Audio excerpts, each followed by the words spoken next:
بسم اللہ الرحمن الرحیم۔ السلام علیکم۔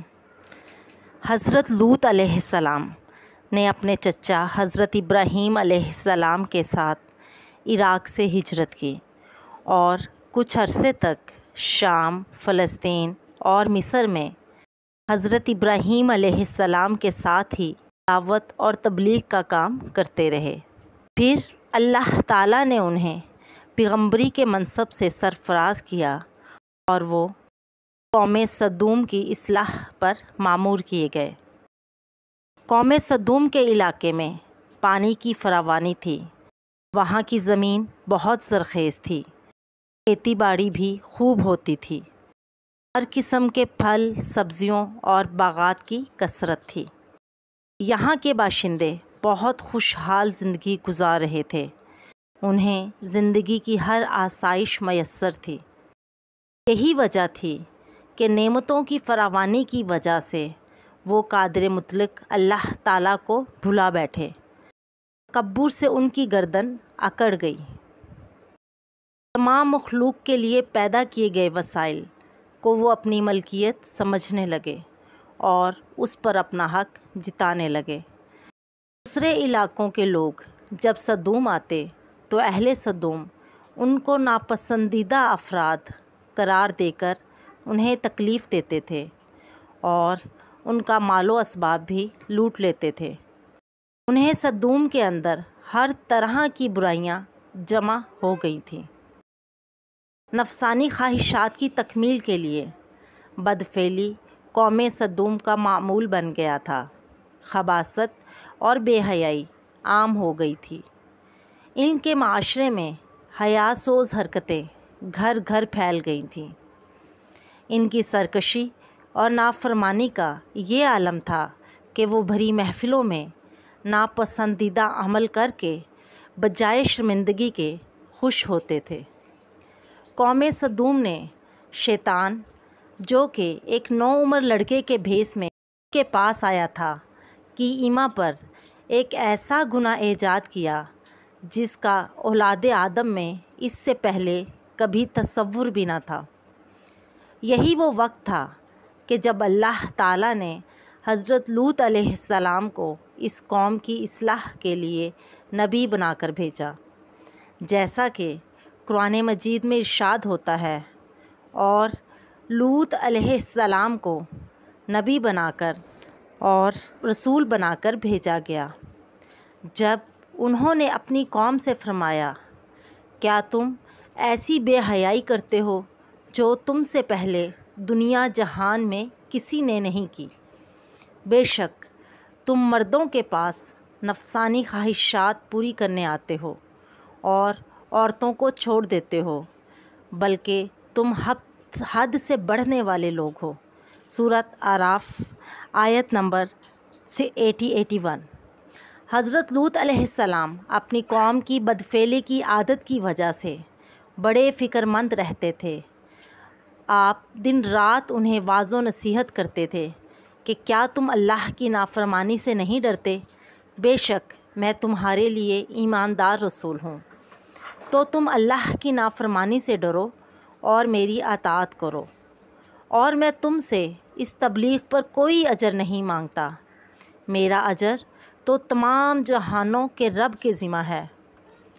قوم کو حضرت لوط علیہ السلام کا واعظ و نصیحت کرنا بہت برا لگتا تھا، چنانچہ انہوں نے صاف صاف کہہ دیا کہ اے لوط علیہ السلام، اگر تم ہمیں اسی طرح برا کہتے رہے اور ہمارے کاموں میں مداخلت کرتے رہے تو ہم تم کو اپنے شہر سے نکال دیں گے۔ گویا اہل سدوم بالکل ہی شیطان کے پیروکار بن چکے تھے، لیکن حضرت لوط علیہ السلام نے مایوس ہونے کی بجائے قوم کو راہ راست پر لانے کی بہت کوشش کی، لیکن آپ کی قوم آپ کی کوئی بھی بات ماننے کے لیے تیار نہ تھی۔ یعنی جتنا حضرت لوط علیہ السلام انہیں اللہ تعالیٰ کے عذاب سے ڈراتے، وہ اتنا ہی ان کا مذاق اڑاتے، اور پھر ایک دن انہوں نے خود ہی عذاب الہی کا مطالبہ بھی کر دیا۔ انہوں نے کہا کہ تم لے آؤ ہم پر اللہ تعالیٰ کا عذاب اگر تم سچوں میں سے ہو۔ قوم کے اس مطالبہ کے بعد حضرت لوط علیہ السلام کو یقین ہو گیا کہ اللہ تعالیٰ نے ان کے دلوں پر مہر لگا دی ہے اور یہ اب راہ راست پر آنے والے نہیں۔ لہٰذا حضرت لوط علیہ السلام نے نہایت بے بسی کے عالم میں اللہ تعالیٰ کے سامنے ہاتھ پھیلا دیے اور دعا کی، اے میرے رب میری مدد فرما ان فساد مچانے والے لوگوں کے مقابلہ میں۔ اللہ تعالیٰ نے اپنے نبی لوط علیہ السلام کی دعا قبول فرمائی اور اپنے خاص فرشتوں کو دنیا کی طرف روانہ کر دیا۔ یہ فرشتے پہلے حضرت ابراہیم علیہ السلام کے پاس انسانی شکل میں تشریف لائے۔ فرشتوں نے حضرت ابراہیم علیہ السلام سے کہا کہ ہم آپ کو ایک دانش مند بیٹے کی بشارت دینے آئے ہیں۔ حضرت ابراہیم علیہ السلام نے ان سے کہا، اے اللہ تعالیٰ کے بھیجے ہوئے فرشتوں، اس کے علاوہ تمہارا اور کیا مقصد ہے؟ فرشتوں نے جواب دیا، قوم سدوم کو ہلاک کرنا۔ حضرت ابراہیم علیہ السلام یہ سن کر فکر مند ہو گئے کہ فرشتے جس بستی کی جانب جا رہے ہیں وہاں حضرت لوط علیہ السلام کی قوم ہے۔ قرآن مجید میں اللہ تعالیٰ نے ارشاد فرمایا، اور جب ہمارے فرشتے لوط علیہ السلام کے پاس آئے تو وہ ان کی وجہ سے غمگین ہو گئے اور دل میں تنگی محسوس کی، اور لوط علیہ السلام نے فرمایا، آج کا یہ دن انتہائی مشکل ہے۔ سورۃ ہود آیت 177۔ حضرت لوط علیہ السلام نے جب ان خوبصورت نوعمر لڑکوں کو دیکھا تو سخت گھبراہٹ اور پریشانی میں مبتلا ہو گئے کہ نہ جانے قوم ان کے ساتھ کیا سلوک کرے۔ حضرت لوط علیہ السلام کی بیوی کافروں کے ساتھ ملی ہوئی تھی، سو اس نے نوعمر لڑکوں کی گھر میں موجودگی کا راز فاش کر دیا۔ یہ سن کر بستی والے دوڑتے ہوئے حضرت لوط علیہ السلام کے گھر کے باہر جمع ہو گئے۔ جیسا کہ قرآن مجید میں ارشاد ہوتا ہے، اور ان کے پاس ان کی قوم بے اختیار دوڑتی ہوئی آئی اور وہ پہلے ہی سے برے عمل کیا کرتے تھے۔ لوط علیہ السلام نے فرمایا، اے میری قوم، یہ جو میری قوم کی بیٹیاں ہیں وہ تمہارے نکاح کے لیے زیادہ پاکیزہ ہیں، تو تم اللہ تعالیٰ سے ڈرو اور مجھے میرے مہمانوں کی موجودگی میں رسوا نہ کرو۔ کیا تم میں کوئی بھی سمجھدار آدمی نہیں ہے؟ سورۃ ہود آیت 78۔ حضرت لوط علیہ السلام کی بات سن کر وہ لوگ بولے، انہوں نے کہا، یقیناً تم جان چکے ہو کہ ہمیں تمہاری قوم کی بیٹیوں کی کوئی ضرورت نہیں ہے، اور یقیناً تم خوب جانتے ہو جو ہم چاہتے ہیں۔ سورۃ ہود آیت 79۔ قوم لوط علیہ السلام کے اس بے شرمانہ جواب سے اندازہ لگایا جا سکتا ہے کہ وہ قوم فعل بد میں کس حد تک مبتلا ہو چکی تھی۔ حضرت لوط علیہ السلام نے اپنے گھر کے دروازے بند کر لیے اور ان نوجوانوں کو ایک کمرے میں چھپا دیا۔ فرشتے یہ سب منظر دیکھ رہے تھے۔ جب انہوں نے حضرت لوط علیہ السلام کی بے بسی اور پریشانی کا عالم دیکھا تو حقیقت ان کے سامنے بیان کر دی، اور وہ یوں بولے، فرشتوں نے کہا، اے لوط علیہ السلام، بے شک ہم آپ کے رب کے بھیجے ہوئے ہیں، یہ لوگ ہرگز آپ تک نہ پہنچ سکیں گے، تو آپ رات کے ایک حصہ میں اپنے گھر والوں کو لے کر چلے جائیں اور آپ میں سے کوئی بھی پیچھے مڑ کر نہ دیکھے سوائے آپ کی بیوی کے، بے شک اسے وہ عذاب پہنچنے والا ہے جو ان کافروں کو پہنچے گا۔ بے شک ان کے عذاب کے وعدے کا وقت صبح ہے، اور کیا صبح قریب نہیں ہے؟ سورۃ ہود آیت 81۔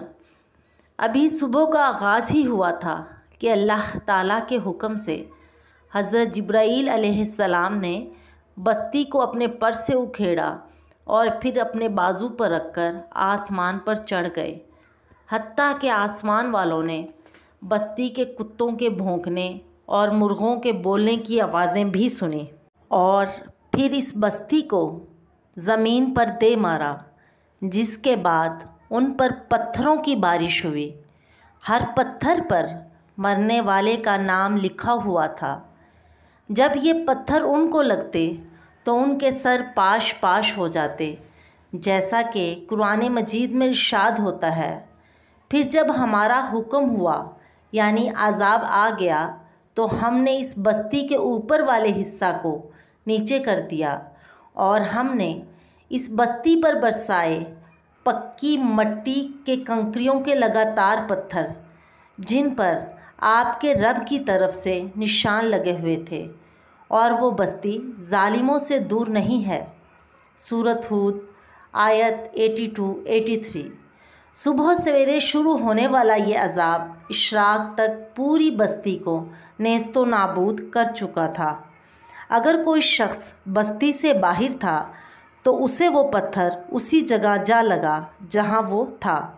بے شک اللہ تعالیٰ سرکشی کرنے والوں کو معاف نہیں کرتا۔ سورۃ الشورى میں حضرت لوط علیہ السلام کی قوم کے واقعے کے بعد یہ بیان ہے کہ ترجمہ ہے، اور ہم نے ان کو اور ان کے سب گھر والوں کو نجات عطا فرمائی، یعنی حضرت لوط علیہ السلام کو اور ان کے گھر والوں کو، سوائے ایک بڑھیا کے جو پیچھے رہ جانے والوں میں سے تھی، پھر ہم نے باقی لوگوں کو ہلاک کر دیا۔ سورۃ الشورى آیت 172۔ اور ہم نے ان پر پتھروں کی شدید بارش برسائی تو وہ عذاب سے ڈرائے جانے والوں پر بہت بری بارش تھی۔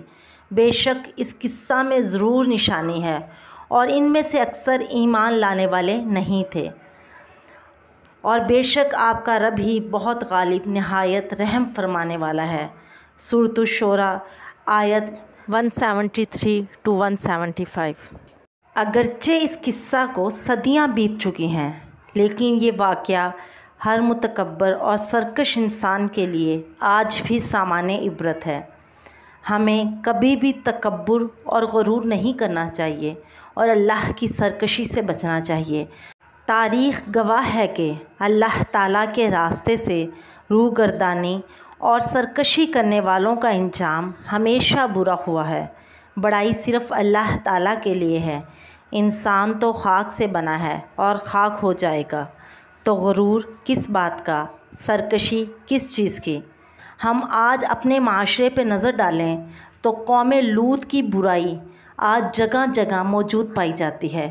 کئی ملکوں میں تو اسے قانونی حیثیت دے دی گئی ہے۔ اللہ تعالیٰ ہمیں ایسے کسی بھی فعل سے بچائے جو اللہ کے غضب کو دعوت دے۔ اللہ تعالیٰ ہمیں دین اسلام کی صحیح سمجھ بوجھ عطا فرمائے، ہمارا خاتمہ ایمان پر فرمائے، اور ہمارے ساتھ دنیا اور آخرت میں بہترین کا معاملہ فرمائے۔ آمین۔ جزاک اللہ خیراً کثیرا۔